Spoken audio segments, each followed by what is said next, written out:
मेरा नाम अवंतिका है। मैं अपनी माँ के साथ हरियाणा में रहती थी। मेरा इस दुनिया में मेरी माँ के अलावा कोई भी नहीं है। मेरी माँ ही एक ऐसी औरत है जिन्होंने बचपन से लेकर अब तक मेरा साथ दिया, मेरा ख्याल रखा, वरना मेरे पिता ने सारी जिंदगी मेरा और मेरी माँ का जीना दुश्वार कर दिया था। मेरी माँ की शादी हरियाणा के ही रहने वाले संजीव कपूर से हुई थी, जो बदकिस्मती से मेरे पिता थे, जिन्होंने कभी न तो मेरी माँ को अपनी पत्नी के रूप में एक्सेप्ट किया था और न ही मुझे बेटी के रूप में एक्सेप्ट किया था। सुना है कि हर माता पिता के लिए अपनी औलाद सबसे ज्यादा प्यारी होती है। कुछ लोग ऐसे होते हैं जिन्हें भले ही किसी रिश्ते से मोहब्बत ना हो, लेकिन अपनी औलाद से बेहद मोहब्बत होती है। लेकिन मेरा मानना है कि ऐसा बिल्कुल भी सच नहीं है, क्योंकि मेरे पिता की भी तो मैं औलाद थी। उन्होंने क्यों मुझे कभी प्यार की नज़र से नहीं देखा। जिस दिन से मेरी माँ उनके घर में विदा होकर आई थी, उसी दिन से मेरे पिता ने उनकी जिंदगी को नर्क बना दिया था। मेरी माँ 3 भाइयों की इकलौती बहन थी, बहुत सुंदर थी।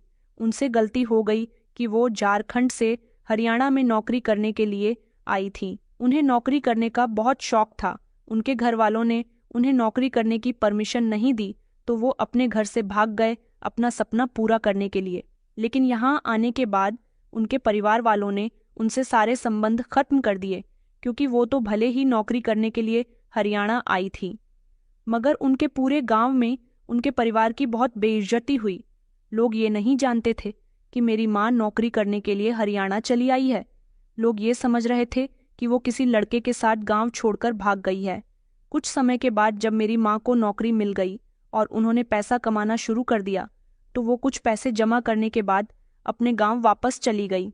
उन्होंने जब वो पैसे अपने भाइयों को दिखाए, तो वहां सिवाय बेइज्जती के उन्हें कुछ भी नहीं मिला था, क्योंकि लड़की जब माता पिता की मर्जी के बिना घर छोड़कर चली जाती है, तब उनके पीछे उन पर क्या बीतती है, ये तो वही लोग बता सकते हैं।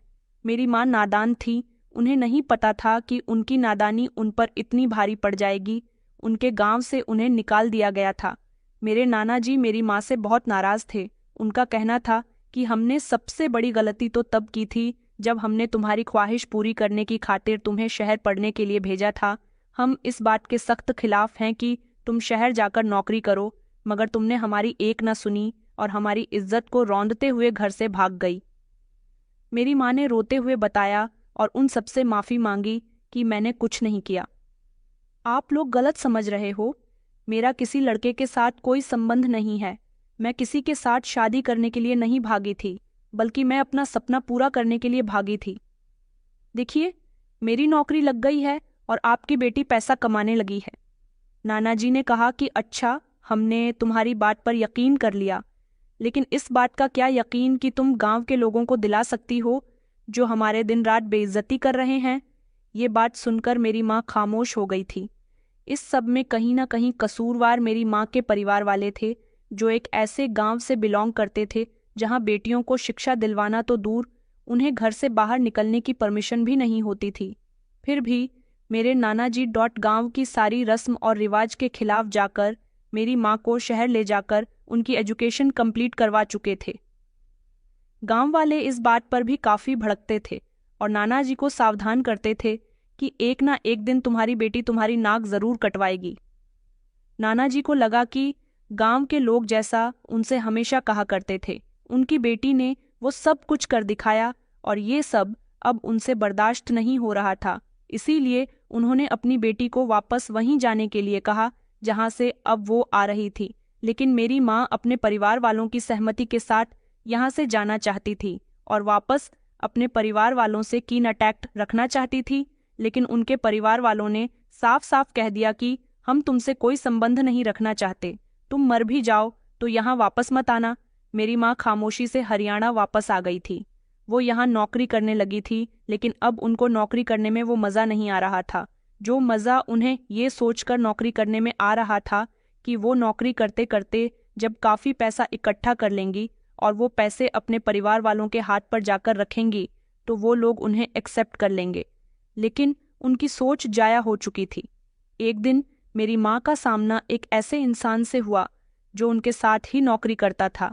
वो थे मेरे पिता संजीव कपूर। मेरी माँ को मन ही मन मेरे पापा अच्छे लगने लगे थे और वो उनसे मोहब्बत करने लगी थी। एक दिन उन्होंने अपनी मोहब्बत का इजहार उनसे कर दिया था। मेरी माँ उसी कंपनी में बड़ी पोस्ट पर थी, जबकि पापा एक मामूली सी पोस्ट पर मामूली सी सैलरी पर काम किया करते थे। उन्होंने मेरी माँ का प्रपोजल एक्सेप्ट तो कर लिया था, लेकिन उनकी एक शर्त थी। उन्होंने कहा कि मैं जानता हूँ कि तुम इस शहर में अकेली हो, तुम्हारा ना कोई दोस्त है ना कोई रिश्तेदार है, तुम अकेले रहती हो, मैं तुम्हें सहारा देने के लिए तैयार हूँ, तुमसे शादी करने के लिए भी तैयार हूँ, लेकिन बदले में मुझे तुम्हारी पोस्ट चाहिए। माँ ये सब सुनकर काफ़ी परेशान हुई थी, लेकिन फिर उन्होंने सोचा कि जब मेरे पापा उनको सहारा देने के लिए तैयार हैं, उन्हें किसी मर्द का सहारा मिल जाएगा तो उनका ख्याल रखेगा, उनके सुख दुख का साथी बनेगा, तो फिर उन्हें इस नौकरी की कोई ज़रूरत नहीं होगी। इसीलिए उन्होंने कंपनी के मालिक से बात करके अपनी पोस्ट अपने होने वाले पति को दिलवा दी थी और कुछ समय के बाद ही उन दोनों की शादी हो गई। माँ ने नौकरी करना छोड़ दिया था क्योंकि पापा ने उनको बोल दिया था कि मैं तुमसे कभी नौकरी नहीं करवाऊंगा, अब मैं कमाया करूंगा और तुम घर में रहोगी। पापा कभी इस दुनिया में उनकी 2 बहनों के अलावा कोई नहीं था। उनकी दोनों बहनों की शादी हो चुकी थी और वो अपने ससुराल में बीजी थी। मेरी माँ उनके छोटे से घर में विदा होकर आ गई थी। बस उसी दिन से पापा ने मेरी माँ की जिंदगी को बर्बाद करना शुरू कर दिया था। मेरी माँ और पापा की मुलाकात सिर्फ 1 महीने में हुई थी और इस 1 महीने में ही मेरी माँ को पापा से प्यार हो गया था और बात शादी तक आ गई थी। 1 महीने में कोई भला किसी को क्या और कैसे जान सकता है। मेरी माँ ने दोबारा से एक और गलती कर दी थी, जिसमें उन्होंने बहुत ही जल्दबाजी का फैसला किया था। शादी की पहली राह ही पापा शराब पीकर आ गए थे। दरअसल मेरे पापा ने अपनी जिंदगी का बहुत बड़ा हिस्सा अकेले और अपने माता पिता के बिना गुजारा था, इसीलिए वो हर तरह की अय्याशी किया करते थे। जब वो शराब पीकर मेरी माँ के सामने आए तो ये सच्चाई उनको अच्छी नहीं लगी थी। उनका इस बात पर झगड़ा हो गया था जिसकी वजह से माँ उन्हें अपने नज़दीक तक नहीं आने दे रही थी। पापा शराब के नशे में धुत थे और अपनी नई नवेली दुल्हन के साथ उन्होंने शादी की पहली रात ही मारपीट शुरू कर दी थी और उनके साथ ज़बरदस्ती भी की। शादी की पहली रात जब मेरी माँ को अपने पति की हकीकत के बारे में पता चला तो वो बहुत रोई थी, लेकिन फिर क्या हो सकता था। उन्होंने सोचा कि शायद आने वाले समय में उनके पति सुधर जाए, संभल जाए, मगर ऐसा ना हो सका। जब तक मेरे पापा होश में रहते तब तक बिल्कुल ठीक बात किया करते थे और तब तक उनका बिहेवियर भी माँ के साथ बिल्कुल ठीक होता था। लेकिन जैसे ही रात को वो ऑफिस से आने के बाद घर में दाखिल होते थे तो पूरे घर में शराब की बू बस जाती थी, जो मेरी माँ को बिल्कुल भी पसंद नहीं थी और इस बात पर उन दोनों का ही झगड़ा होता था। माँ कहती थी कि तुम शराब क्यों पीते हो, और पापा नशे की हालत में मेरी माँ को गालियाँ देते थे, उनको मारते पीटते थे। बस इसी तरह से मेरी माँ की जिंदगी गुजरने लगी। वो चाहती तो उसी समय पापा को छोड़कर अपनी जिंदगी आगे बढ़ा सकती थी, लेकिन उन्होंने सोचा कि अब वो शादी के बंधन में बंध चुकी है। उनकी नौकरी भी हाथ से जा चुकी है। दूसरी जगह नौकरी करने में उन्हें काफ़ी समय लगेगा। शुरू के कुछ दिनों तक तो उनकी सहेली ने उनका साथ दिया था जब वो यहाँ नौकरी करने के लिए आई थी, लेकिन अब उनकी शादी हो चुकी थी, इसलिए उनके दोस्त ने उन्हें सहारा देना छोड़ दिया। मगर किसी को ये नहीं पता था कि मेरी माँ ने शादी करके कितनी बड़ी गलती कर दी है। मेरी माँ जो भी काम कर रही थी वो गलत हो रहा था, इसीलिए उन्होंने सोचा कि अब वो आगे कोई ऐसा कदम नहीं उठाएंगी जिससे उन्हें और ज़्यादा मुश्किलों का सामना करना पड़े। जैसा भी हो रहा है उन्होंने होने दिया। शादी के कुछ दिनों बाद जल्द ही उन्हें माँ बनने की खुशखबरी मिल गई थी। ये खबर जब पापा को मिली तो उन्होंने माँ पर हाथ उठाना तब भी बंद नहीं किया था, लेकिन माँ अपना बचाव खुद ही किया करती थी, क्योंकि वो चाहती थी कि उनके पेट में जो बच्चा पल रहा है वो जन्म ले और उनका सहारा बने, उनका साथी बने। लेकिन तब तक उन्हें बहुत सारी मुश्किलों का सामना करना था। जैसे जैसे समय गुजरता गया, मेरी माँ की डिलीवरी का टाइम आ गया और फिर उन्होंने जिस बेटी को जन्म दिया था वो मैं थी। पापा ने अभी भी शराब पीना नहीं छोड़ा था। वो मेरी माँ पर छोटी छोटी बातों पर हाथ उठाया करते थे। उनको घर खर्च के लिए पैसे नहीं देते थे, उन्हें घर से बाहर जाने नहीं देते थे। उन्होंने अपने इस छोटे से घर में उनको कैद करके रख लिया था और उनके साथ जैसा मन करता वैसा किया करते थे। मेरी माँ ने मुझे बड़ी मुश्किल से पाल पोस कर जैसे तैसे 3 साल का कर दिया था। मेरे पापा को मुझसे भी कोई मोहब्बत नहीं थी। उन्होंने कभी मुझे प्यार से अपनी गोद में नहीं लिया था। मैं जब उनके पास जाती तो वो मुझे धकेल दिया करते थे। उन्हें सिर्फ अपना आप ही पसंद था। लेकिन पापा ने शराब पीकर अपने आप को काफ़ी हद तक बेकार कर लिया था।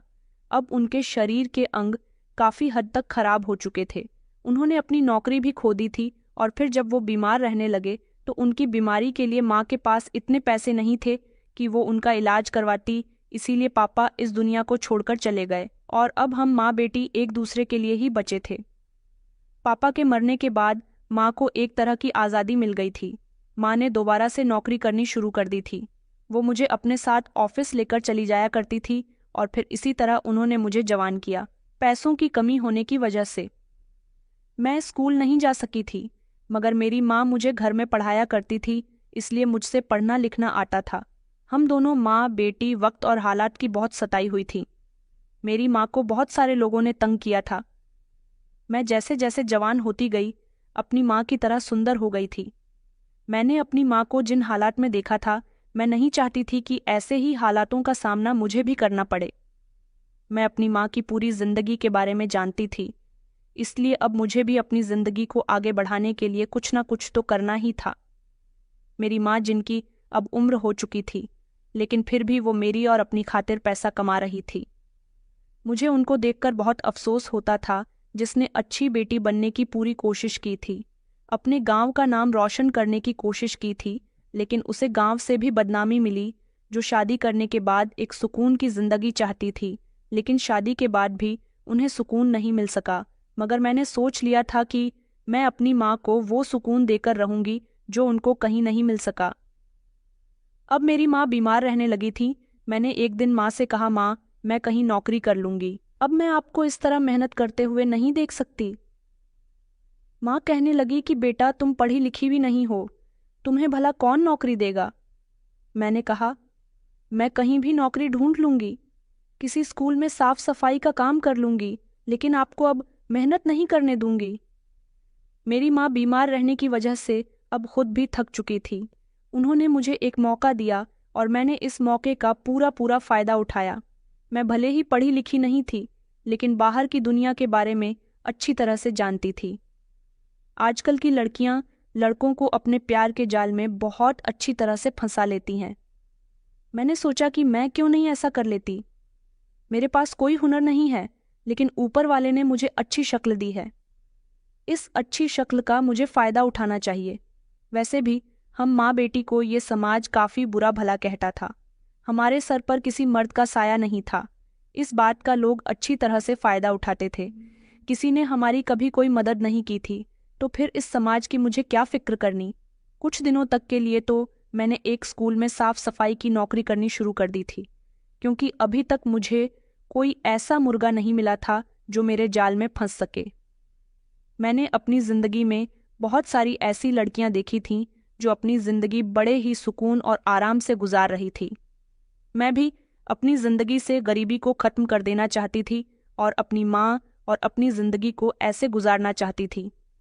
मुझे स्कूल में नौकरी करते हुए कई दिन गुजर गए थे, लेकिन अभी तक कोई ऐसा अमीर इंसान मेरी नज़र में नहीं आया था जिसको मैं अपने प्यार के जाल में फंसा सकूं। मैं देखती थी कि स्कूल में बच्चों को लेने के लिए जो पेरेंट्स आते थे, उनमें से बहुत सी लेडीज़ होती थीं जो अच्छे कपड़े पहनकर आती थीं। वो अमीर घर की होती थी। उनको देख देख कर मेरा दिल ललचाया करता था कि मैं भी अच्छे कपड़े पहना करूं, लेकिन मेरे पास तो इतने पैसे ही नहीं थे कि मैं अपनी माँ का इलाज करती या अपने शौक पूरे करती। फिर मैंने सोचा कि शायद मेरी खूबसूरती मेरे इन मेले कुचैले और फटे पुराने कपड़ों में दब कर रह गई है। मुझे अपनी इस खूबसूरती को उभारना होगा, अपना गेटअप चेंज करना होगा, तभी तो लोग मुझे देखेंगे और मेरे पीछे आएंगे। मैंने ऐसा ही किया। महीना पूरा होते ही जब मुझे मेरे काम की सैलरी दी गई, तो मैंने सबसे पहले बाजार जाकर उन पैसों से अपने लिए अच्छे कपड़े खरीदे थे, थोड़ा मेकअप खरीदा था और अच्छे जूते खरीदे थे जिनको पहनकर मैं सुंदर लग सकूं। मुझे स्कूल से लगभग 5,000 रुपये मिले थे और उन 5,000 की मैंने मामूली सी शॉपिंग कर ली थी। बाद में मेरे पास 1,000 रुपये बचे, तो मैंने पार्लर जाकर उनसे अपने बालों की कटिंग करवाई थी। मैं खामोशी से सारा सामान लेकर घर के अंदर दाखिल हुई और कमरा बंद करके खरीदा हुआ सारा सामान पहनकर अच्छी तरह से तैयार हो गई। मैंने खुद को आईने में देखा तो मैं खुद को पहचान नहीं पा रही थी। मैं इतनी सुंदर लग रही थी कि मुझे पक्का यकीन था कि कोई ना कोई लड़का मुझ पर ज़रूर फिदा हो जाएगा। मैं तैयार होकर जब अपनी माँ के सामने आई तो मेरी माँ की आंखें फटी की फटी रह गई थीं।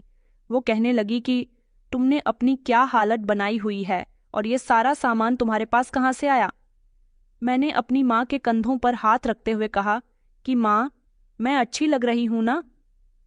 माँ कहने लगी, लेकिन बेटा, आज तो तुम्हें पैसे मिलने वाले थे।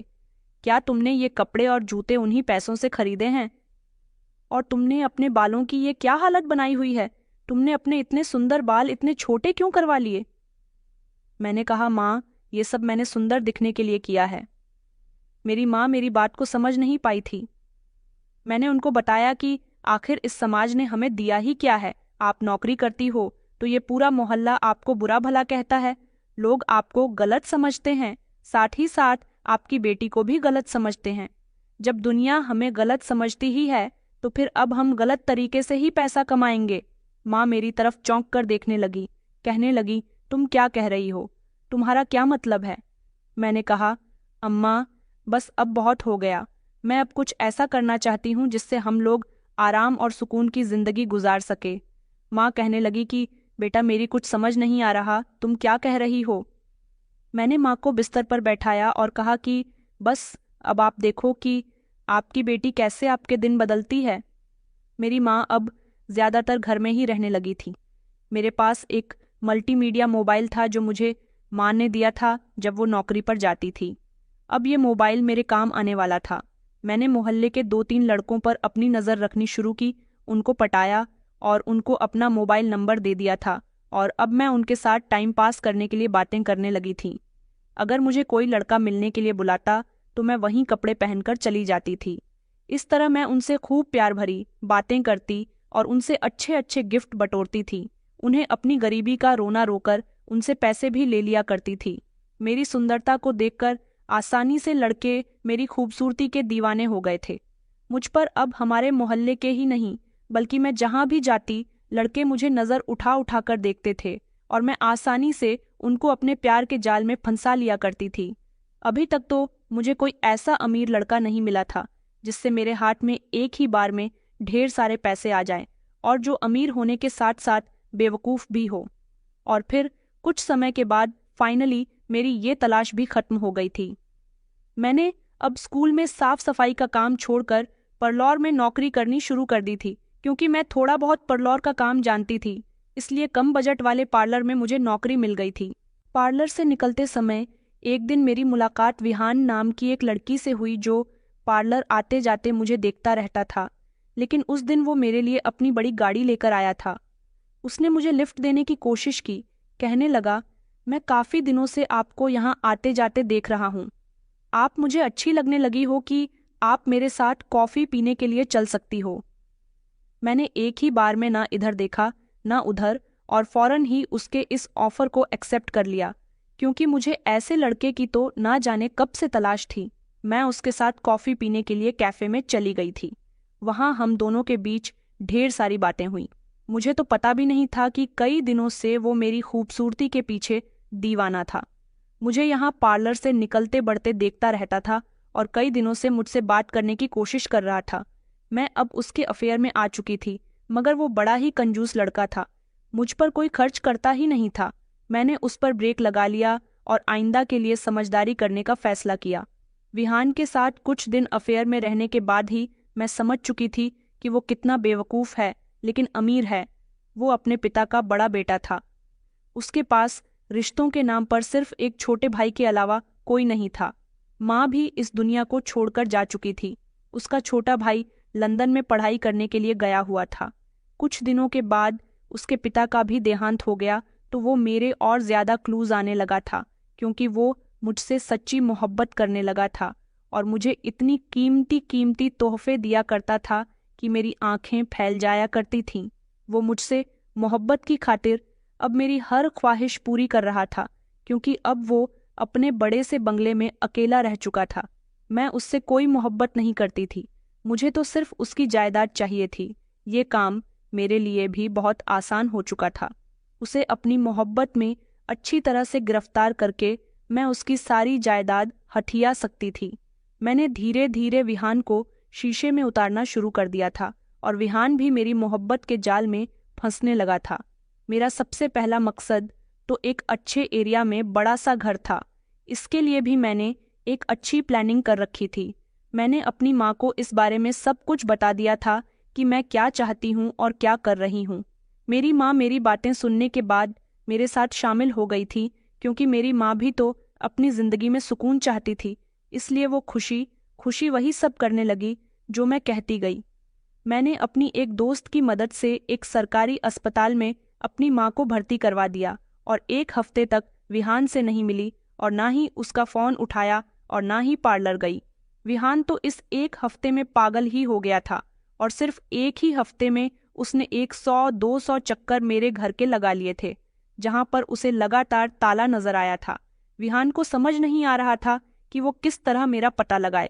उसने मेरे पड़ोसियों से पूछा तो उन्होंने उसे अस्पताल के बारे में बता दिया था। ये सुनकर विहान के ही होश उड़ गए थे।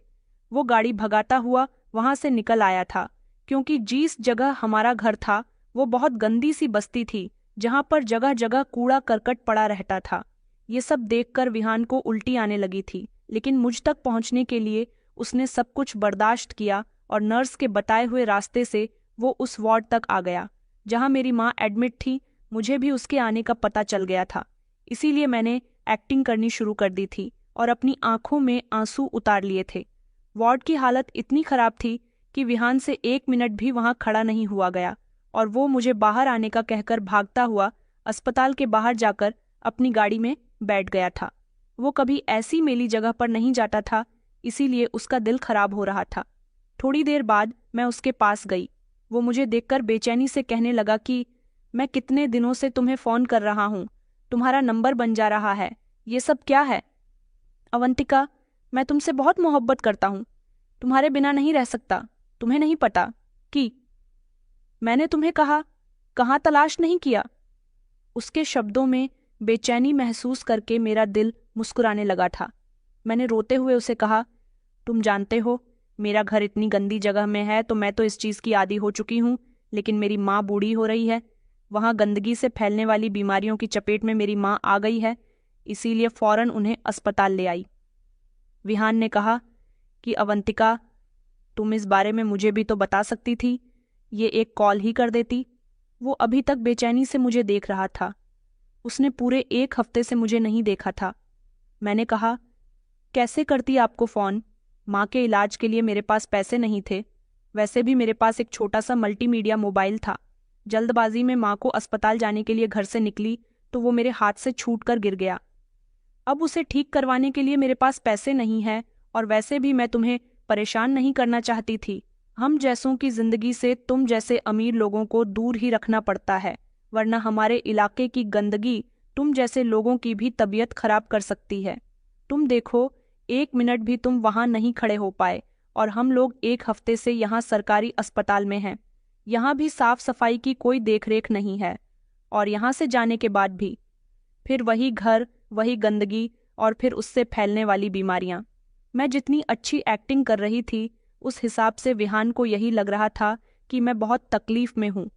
मेरी बात पर उसने कहा कि तुम्हें और आंटी को क्या ही ज़रूरत है उस घर में रहने की, और फिर वही हुआ जो मैं चाहती थी। विहान ने हमें घर लेकर दे दिया, जो छोटा तो ज़रूर था लेकिन बेहद सुंदर था और अच्छे एरिया में था। मैंने बहुत मना भी किया था ताकि वो मुझे लालची न समझे, और इस तरह बिना कुछ किए ही हमें एक अच्छे इलाके में घर मिल गया था। मेरा और मेरी माँ की खुशी का तो कोई ठिकाना ही नहीं था। हमारे सपनों का घर हमें मिल चुका था, लेकिन अभी भी मुझे बहुत कुछ चाहिए था और मैं धीरे धीरे विहान से अपनी ख्वाहिशें पूरी करने के तरीके ढूंढ चुकी थी। घर के बाद मेरा अगला मकसद बड़ी सी गाड़ी लेने का था। मैं ज़्यादातर ऑन्टो से ही आना जाना करती थी, जिस पर मेरे काफ़ी सारे पैसे खर्च होते थे और मुझे अब पार्लर में जॉब भी नहीं करनी थी। इसके लिए भी मैंने एक प्लान बनाया। अब की बार मैं खुद बीमार हो गई और ये खबर माँ ने खुद फ़ोन करके विहान को बता दी कि बेटा जल्दी से घर आ जाओ, अवंतिका की तबीयत ठीक नहीं है। विहान दौड़ा दौड़ा मेरे घर तक पहुंचा था। मैंने उसे बताया कि पार्लर में अचानक मेरी तबीयत खराब हो गई। तुम्हें नहीं पता, मैं बड़ी मुश्किल से यहाँ तक पहुँची हूँ। मेरे पास अपनी सवारी होती तो शायद मैं जल्दी घर पहुँच जाती। विहान कहने लगा कि तुमने मुझे फ़ोन क्यों नहीं किया। फिर मैंने उसे दोबारा से याद दिलाया कि मेरे पास मोबाइल नहीं है। वो बेहद अफसोसमंद हुआ था। उसने मुझे अपनी ही एक गाड़ी गिफ्ट कर दी और एक बढ़िया सा महंगा स्मार्टफोन भी खरीद कर दिया, और अब वो पूरी तरह से मेरी और मेरी माँ की जिम्मेदारियां उठा रहा था। विहान ने मेरी जॉब भी छुड़वा दी थी। उसने कहा था कि अब मैं तुम्हारा और आंटी का ख्याल रखूंगा, तुम्हें नौकरी करने की कोई ज़रूरत नहीं है। और फिर वही हुआ, हमेशा की तरह जो मैं चाहती थी। अब मैं और माँ उसके सुंदर से घर में अपनी एक अच्छी जिंदगी गुजार रहे थे। हम दोनों को पैसा कमाने की भी कोई ज़रूरत नहीं थी। घर बैठे हमें सब कुछ मिल रहा था। मैं और माँ इतना खुश थे कि जिसकी हद नहीं थी। अब मैं अपने सारे सपने विहान के थ्रू पूरे कर चुकी थी, और धीरे धीरे मैं अलग अलग बहानों से उससे बहुत सारी कीमती चीज़ें वसूल कर चुकी थी जब से वो मेरी ज़िंदगी में आया था। मुझे इधर उधर के लड़कों से बात करने की फुर्सत ही नहीं थी। मैंने अपना पुराना नंबर बंद कर दिया था और उन लड़कों से अपना पीछा छुड़ा लिया था, और अब मेरा एरिया भी बदल चुका था। अभी इतना ही नहीं, मैं अपना बैंक बैलेंस भी विहान के थ्रू बढ़ाने लगी थी। वो अपने पिता के मरने के बाद उनका बिजनेस संभाल रहा था और करोड़ों कमाया करता था। उस हिसाब से मैं उससे जीतने पैसे मांगती, वो फौरन ही मेरे अकाउंट में ट्रांसफ़र कर दिया करता था। इस तरह मेरे अकाउंट में लाखों रुपए आ गए थे। माँ के पास भी सोने चांदी के जेवर इकट्ठे हो चुके थे। ये जिंदगी मेरी माँ को भी बहुत अच्छी लग रही थी और वो मेरे इस काम पर गर्व महसूस कर रही थी। उन्होंने मुझसे कहा कि बेटा, मुझे तुम पर गर्व होता है। अगर मैंने पहले ये तरीका आजमाया होता तो मैं पहले वो सब कुछ बर्दाश्त न करती जिसने मुझे बेहद तकलीफ दी है। विहार अब मेरे साथ शादी करना चाहता था, लेकिन मैं शादी की बात पर उसे टाल दिया करती थी और उसे लूट रही थी। जब मुझे उड़ते उड़ते ये खबर मिली कि विहान का छोटा भाई अब इंडिया आने वाला है और अपने भाई से सारा हिसाब किताब करना चाहता है, उसे मेरे और विहान के अफेयर के बारे में भी पता चल गया। मैं काफ़ी समय से विहान के साथ थी, तो इतना तो जान ही चुकी थी कि विहान का भाई उससे छोटा है, लेकिन विहान से ज़्यादा चालाक और समझदार है। उससे बचकर रहने में ही मेरी बेहतरी है। तो मैंने फैसला किया कि मैं अब तक विहान से जितना लूट चुकी हूँ उतना ही काफ़ी है, और ये सब लेकर शहर से फरार हो जाऊं। विहान के आने से पहले पहले ही मैं उसका दिया हुआ घर, गाड़ी और कुछ फ्लैट्स जो उसने मुझे गिफ्ट किए थे और मेरे नाम कर दिए थे, वो सभी में बेचकर बिना विहान को बताए अपनी माँ को लेकर शहर छोड़ चुकी थी। पीछे मुझे पागलों की तरह प्यार करने वाले विहान का क्या होगा, ये मैं नहीं जानना चाहती थी, क्योंकि मुझे विहान से बिल्कुल भी मोहब्बत नहीं थी। मुझे जिस चीज़ से मोहब्बत थी मैं उसे विहान से ले चुकी थी। इस तरह मैं अपना रास्ता पकड़कर अपनी माँ को लेकर चली गई। दूसरे शहर जाकर मैंने अच्छा सा घर और गाड़ी दोबारा ली। यहाँ आकर मैंने एक नए लड़के को फंसा लिया, क्योंकि अब मुझे सिर्फ चले चलना और लोगों को लूटना आता था। इसके अलावा मैं कोई दूसरा काम तो नहीं कर सकती थी। वो लड़का मेरे घर के पास ही रहता था और काफ़ी अमीर था, लेकिन वो यहाँ का नहीं था। वो विदेश का रहने वाला था, यहाँ उसका अपना घर था। जब वो इंडिया आया करता था तो वो यहाँ अपने घर में ठहर जाया करता था, लेकिन उसकी फैमिली विदेश में ही रहती थी। बिजनेस भी यहाँ पर था। वो ज़्यादातर यहाँ अपने बिजनेस के सिलसिले में ही आया करता था। मैंने उसके बारे में सारी जानकारी निकाली थी। मैंने अंदाज़ा लगा लिया था कि जब उसका यहाँ इतना बड़ा बिजनेस है तो विदेश में कितना बड़ा बिजनेस होगा। मैंने जल्द से जल्द अपना और अपनी माँ का वीज़ा तैयार करवाया और मैं उस लड़के के पीछे पीछे लंदन जा पहुंची। अभी मुझे पैसों की कोई तंगी नहीं हो रही थी। इस बार मैंने शादी करने के बारे में भी सोचा था। मैंने सोचा कि अगर मैं इस लड़के के साथ शादी कर लूं तो मुझे लंदन की नेशनलिटी मिल जाएगी, बल्कि पैसों में भी मुनाफा हो जाएगा। मैंने उस लड़की लकी के पीछे लगना शुरू कर दिया था। मैं जब उसे इस तरह से टकराई कि मैं बहुत ही मासूम और नादान हूँ, जैसे उसे जानती ही नहीं हूँ। पहली बार के ही टकराने पर वो मुझे देखता रह गया था और मेरी खूबसूरती का दीवाना हो गया था। मैं थी ही इतनी खूबसूरत कि किसी की भी मुझ पर नज़र ठहर जाती थी। शायद उस बेवकूफ़ ने अपनी ज़िंदगी में मुझ जैसी सुंदर लड़की कहीं नहीं देखी थी। इसके बाद हम दोनों की नज़दीकियां बढ़ने लगीं और फिर धीरे धीरे बात मोहब्बत तक जा पहुंची। उसने मुझे बताया कि यहाँ उसके दादा का अपना बिजनेस है और वो इंडिया भी जाता है। मैंने उसे बताया कि मैं भी इंडिया से हूँ। ये बात सुनकर वो बहुत खुश हुआ था और इस तरह हम दोनों एक दूसरे की मोहब्बत में डूबते चले गए। मैं नहीं, सिर्फ वहीं, क्योंकि मैं तो मोहब्बत में डूबने की सिर्फ एक्टिंग कर रही थी और ऊपर से मैं शब्दों की रानी थी, तो कैसे लगी। मुझसे इम्प्रेसेस नहीं होता वो लड़का जिसकी जिंदगी में अभी तक कोई लड़की शामिल नहीं हुई थी, क्योंकि वो गुस्से का बहुत तेज था और ज्यादातर अपने काम में ही इंटरेस्ट लेता था। वो मुझ जैसी सुंदर लड़की को अचानक से अहमियत देने लगा और मेरे आगे पीछे घूमने लगा। फिर कुछ समय गुजरने के बाद आखिरकार एक दिन लकी ने मुझे प्रपोज ही कर दिया था। लंदन जैसे खूबसूरत शहर में आखिरकार मुझे इतना अच्छा प्रपोजल मिला था। मैं उसे अपने हाथ से कैसे जाने दे सकती थी। लकी ने मेरे बारे में अपनी फैमिली वालों को बता दिया था और फिर इस तरह वो लोग इस रिश्ते के लिए राजी हो गए और मेरी शादी लकी के साथ लंदन में बड़ी ही धूमधाम के साथ हुई थी। मैं तो देखती रह गई थी, मुझे अपनी किस्मत पर विश्वास नहीं हो रहा था। मुझसे शादी के बाद तो जैसे मेरी किस्मत ही खुल गई थी। मैं अपने साथ अपने ससुराल माँ को भी लेकर आ गई थी। लकी अपने पेरेंट्स का इकलौता बेटा था। मैंने सोच लिया था कि मैं इस घर में आ तो गई हूँ, कुछ समय के बाद ये घर और लकी का सारा बिजनेस मैं अपने और अपनी माँ के नाम करवा लूंगी। मेरा खूबसूरत चेहरा जब मुझे यहाँ तक लेकर आ सकता है तो लकी को बर्बाद भी कर सकता है।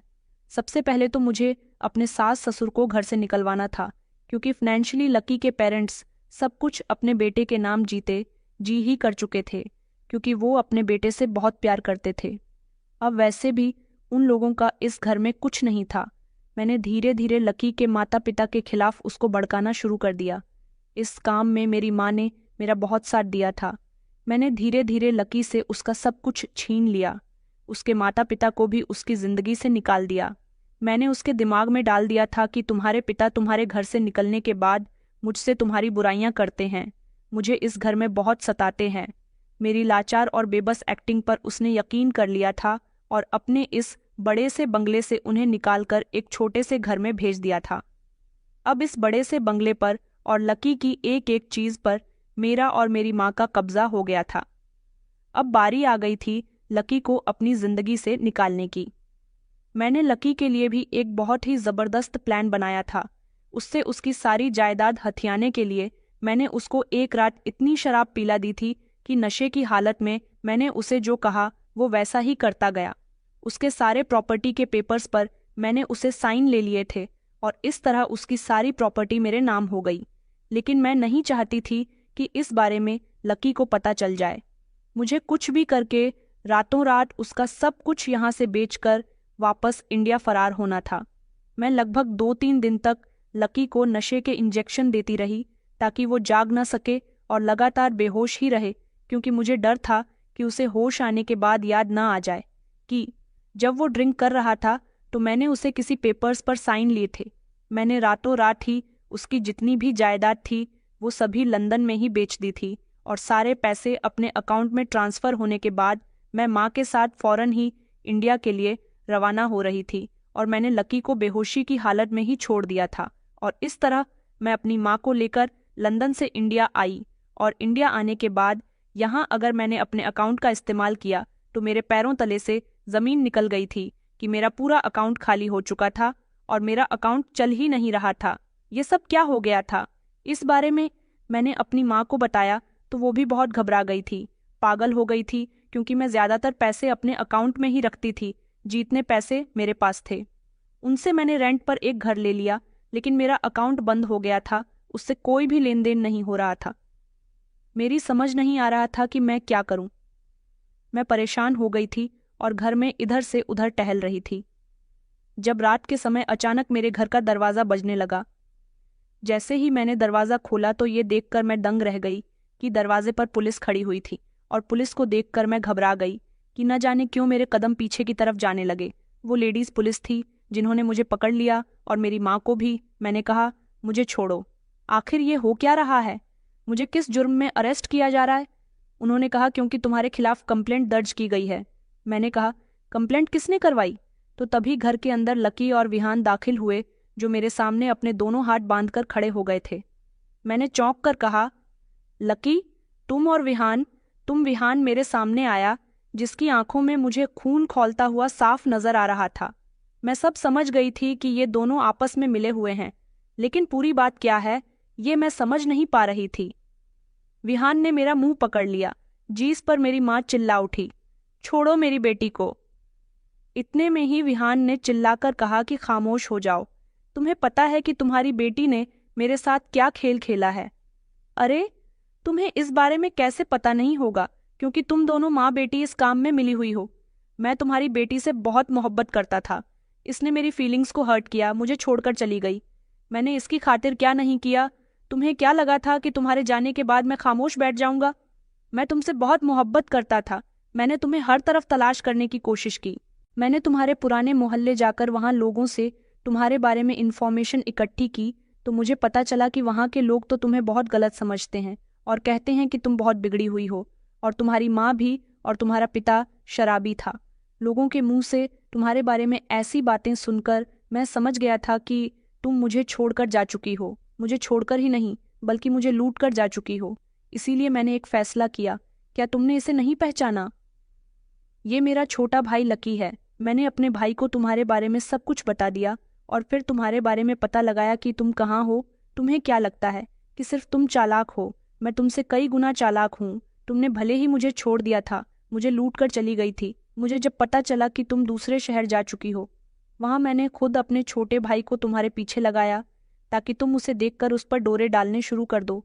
जानबूझकर उसे तुम्हारे मोहल्ले में रहने के लिए भेजा, जहां तुमने अपने लिए नया बंगला खरीदा था। लेकिन लकी की पढ़ाई में दिक्कत हो रही थी, इसलिए वो लंदन चला गया। मैं जानता था कि तुम भी अमीर लड़का देखकर उसके पीछे पीछे लंदन जरूर जाओगी। जब तुम वहां चली गई, तुमने लकी के साथ वही किया जिसकी मुझे उम्मीद थी। तुमने उसे अपने प्यार के जाल में फंसा लिया। मगर तुम्हें क्या लगा कि तुम लकी को बेवकूफ बना रही थी? हम दोनों मिलकर तुम्हें बेवकूफ बना रहे थे। लकी के माता पिता वो लोग एक्टर हैं जिन पर इल्जाम लगाकर तुमने लकी को उनसे अलग कर दिया, और जिस घर में तुम रह रही थी वो रेंट पर लिया हुआ बंगला था। और हाँ, वहां पर मैं भी मौजूद था। इतने बड़े बंगले में तुम्हें पता ही नहीं चला कि मैं वहां पर हूँ। तुम्हारी और तुम्हारी माँ की हरकतों पर नजर रख रहा हूँ। मैंने पुलिस को तुम्हारे बारे में सब कुछ बता दिया था। पुलिस का कहना था कि तुम्हारा अकाउंट इंडिया का है, इसलिए तुम्हारे अकाउंट पर कार्यवाही तभी की जाएगी जब तुम इंडिया आ जाओगी। इसलिए जैसा जैसा तुम करती गई, वैसा वैसा सब कुछ पॉसिबल होता गया, और फिर तुम यहाँ आ गई। तुम्हें नहीं पता कि तुम्हारी पासबुक और बैंक अकाउंट की सारी डिटेल मैंने तुम्हारे सामान से चुरा ली और वो सब पुलिस को दे दी। तभी तो तुम्हारा बैंक अकाउंट बंद कर दिया गया। ये बात कहकर विहान और लकी हंसने लगे थे। विहान ने झटके से मेरा मुंह छोड़ा और कहने लगा कि तुम्हें क्या लगता था कि मैं तुमसे बहुत मोहब्बत करता हूँ? हाँ, मैं तुमसे बहुत मोहब्बत करता था, लेकिन अब मैं सिर्फ तुमसे नफरत करता हूँ, और तुमसे बदला लेने का मेरे पास एक यही सल्यूशन था। तुमने जो कुछ भी मुझसे छीना, मेरे साथ किया, वो सब कुछ मैंने सूद समेत तुमसे वापस कर लिया। मैं तो हैरान रह गई थी कि इन दोनों भाइयों ने मुझे कितनी अच्छी तरह से बेवकूफ़ बनाया था। माँ और मैं जोर जोर से चिल्ला रहे थे, लेकिन पुलिस ने कहा कि अब तुम जेल चलो और जेल जाकर प्लानिंग करना कि अब आगे किस लड़के को फंसाना है। मैं अपनी किस्मत पर हैरान रह गई थी। ये सबसे ये साबित होता है कि लालच बुरी बला है। मैंने अपने खूबसूरत चेहरों से जिन भी लड़कों को लूटा था, उन सबका सिला मुझे इस तरह से मिला। विहान सच में मुझसे बहुत प्यार करता था, और लकी से मेरी शादी भी झूठी हुई थी। मुझे नहीं पता था कि मुझे फंसाने के लिए लोगों ने इतना लंबा चौड़ा जाल फैलाया था। लकी कोई और नहीं बल्कि विहान का भाई था। अगर ये बात मुझे पहले ही पता चल जाती, तो शायद आज मैं जेल में अपनी जिंदगी ना गुजार रही होती। लालच इंसान के दिल को खोखला कर देता है और उसकी अक्ल पर पर्दा डाल देता है। आज मेरी वजह से मेरी माँ भी मेरे साथ सजा भुगत रही है। तो दोस्तों, उम्मीद करती हूँ आपको हमारी कहानी पसंद आई होगी। कहानी पसंद आई है तो वीडियो को लाइक और चैनल को सब्सक्राइब करें। धन्यवाद।